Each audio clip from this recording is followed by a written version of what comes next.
een heel soort mensen zeggen ze mij van... ja, daar is het altijd zo druk. Maar ik zie dit net als werk. Voor mij is dit een manier van leven. Anke Bielsma van Nes is kwartling beneemd tot cultureel ambassadeur in de gemeente Noord-East-Friesland. Een functie die haar past als een jas.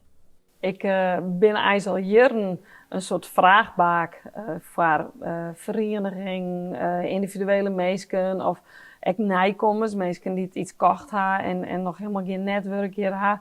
En die komen hier dan en dan zeggen ze van Kisto, even maar eens meisje en we hebben mijn douane binnen. Haast nog tips of ze hebben een bepaald probleem in dat proces van dat kan wezen een draaiboek voor een jubileumconcert tot hoe vreeg je we financiering aan.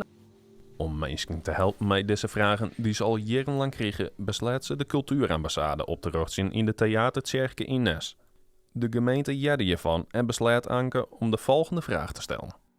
Kunnen we dit formaliseren, zodat ik echt van de troepen uitrest om onze ambassadeur op dat moment te worden. Nou, dat vind ik natuurlijk een enorme eer.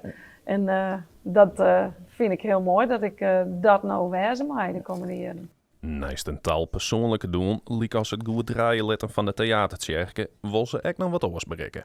Dat wij tenij altijd voelen worden kennen. Ik heb te vaak, we weten net waar we in wat eerst, en dan ga ik het net alleen over de gemeente, maar ook over het hele gebied, waar wij hamaten. Nou, en ik denk, en dan vind ik dit echt een mooi filmpje, van nou telt dat excuus net meer, want ik hoef net alles zelf te doen, maar ik kan het wel heel goed terugzetten naar mijn collega's in het gebied, zodat we mij wat zwaarder kennen, dat we net door de kap zien worden, dat we goed wattelen binnen, want we hebben echt iets te bieden en we hebben een mooi verhaal te vertellen.